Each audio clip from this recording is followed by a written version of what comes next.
हमने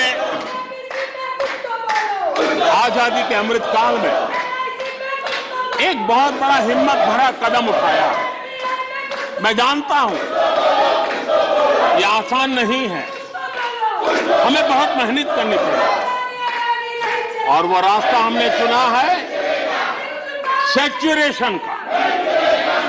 हर योजना के जो लाभार्थी हैं 100% लाभ कैसे पहुंचे, 100% लाभार्थियों को लाभ पहुंचे, बिना रोक टोक के लाभ पहुंचे।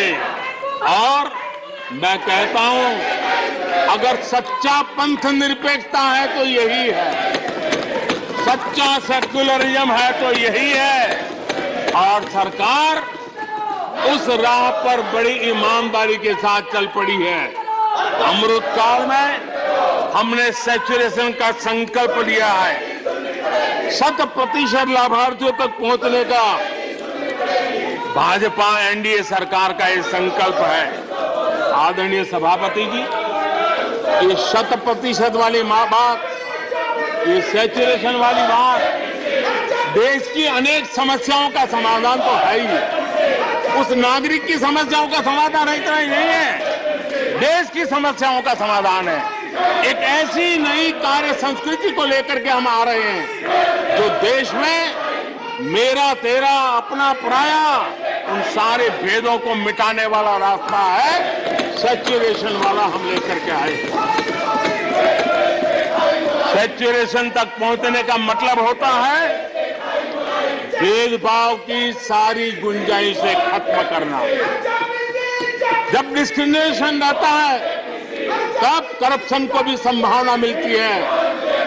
कोई कहेगा मुझे जल्दी दो, तो कहता है इतना दोगे तो दूंगा, लेकिन 100% जाना है तो उसको विश्वास होता है भले इस महीने मुझे नहीं पहुंचा, 3 महीने के बाद पहुंचेगा, लेकिन पहुंचेगा, विश्वास बढ़ता है।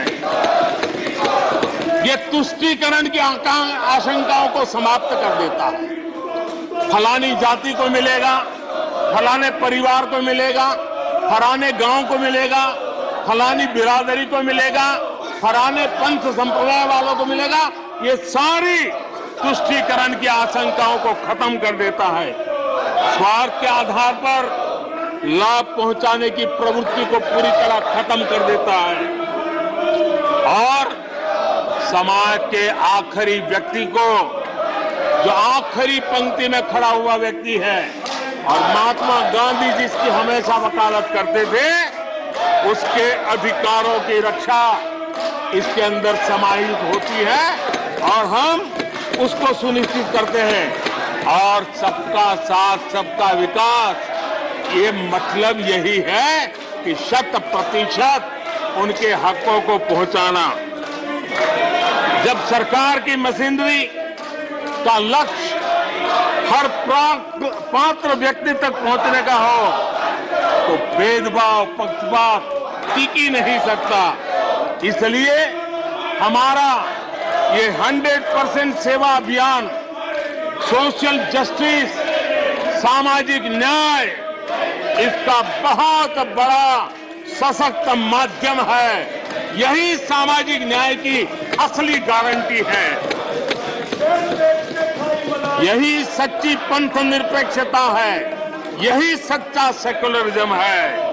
हम देश को विकास का ये मॉडल दे रहे हैं जिसमें हितधारक सबको उनके हक मिले। देश हमारे साथ है।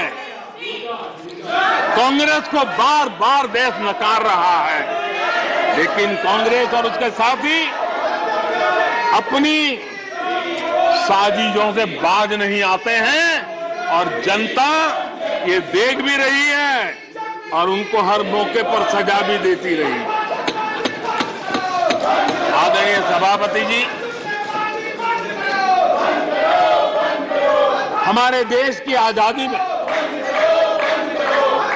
1857 से लेकर के स्वतंत्र संग्राम का कोई भी दशक उठा लीजिए, हिंदुस्तान का कोई भी भूभाग उठा लीजिए, मेरे देश की आजादी की लड़ाई में मेरे देश के आदिवासियों का योगदान स्वर्णिम पृष्ठ से भरा पड़ा हुआ है। गर्व होता है देश को कि मेरे आदिवासी भाइयों ने आजादी के महात्म्य को समझा था, लेकिन दशकों तक मेरे आदिवासी भाई विकास से वंचित रहे और विश्वास का सेतु तो कभी बन ही नहीं पाया। आशंकाओं से भरी हुई व्यवस्था बनी और उन नौजवानों के मन में बार बार सरकारों के लिए सवाल उठते चले गए, लेकिन उन्होंने सही नियत से काम किया होता, नेक नियत से काम किया होता, आदिवासियों के कल्याण के प्रति समर्पण भाव से काम किया होता, तो आज 21वीं सदी के तीसरे दशक में मुझे इतनी मेहनत नहीं करनी पड़ती, लेकिन उन्होंने नहीं किया। अटल बिहारी वाजपेयी की सरकार थी, पहली बार इस देश में आदिवासियों के विकास के लिए अलग मंत्रालय बना, पहली बार आदिवासियों के कल्याण के लिए, भलाई के लिए, विकास के लिए अलग बजट की व्यवस्था हुई। आदरणीय सभापति जी, हमने 110 जिलों को आकांक्षी जिलों के रूप में आइडेंटिफाई किया, जो विकास में पीछे रह गए, सामाजिक न्याय जैसे महत्व का है, एवं भौगोलिक रूप से भी जो पीछे रह गए हैं उनको न्याय दिलाना उतना ही आवश्यक होता है। और इसलिए हमने 110 आकांक्षी जिले और 110 में आधे से अधिक वो इलाके हैं जहां बहुल जनसंख्या जनजातीय है, मेरे आदिवासी भाई बहन रहते हैं। 3 करोड़ से ज्यादा आदिवासी भाइयों को इसका सीधा लाभ मिला है, उनके जीवन में बदलाव आया है। इन क्षेत्रों में शिक्षा, स्वास्थ्य, इंफ्रास्ट्रक्चर, इसमें अभूतपूर्व सुधार हुआ है, क्योंकि हमने 110 जिलों पर विशेष फोकस किया है, उनका रेगुलर मॉनिटरिंग कर रहे हैं। यहां पर हमारे कुछ माननीय सदस्यों ने ट्राइबल सब प्लान की बात का जिक्र किया था। मैं ऐसे साथियों का अनुरोध करता हूं कि जरा समय निकाल करके किसी पढ़े लिखे व्यक्ति की मदद लेकर के बैठिए, जो बजट को अध्ययन कर सकता है, थोड़ा समझा सकता है, और आप देखेंगे तो पता चलेगा कि बजट में शेड्यूल्ड ट्राइब कंपोनेंट फंड्स, इसके तहत 2014 के पहले की तुलना में 5 गुना अधिक वृद्धि हुई है।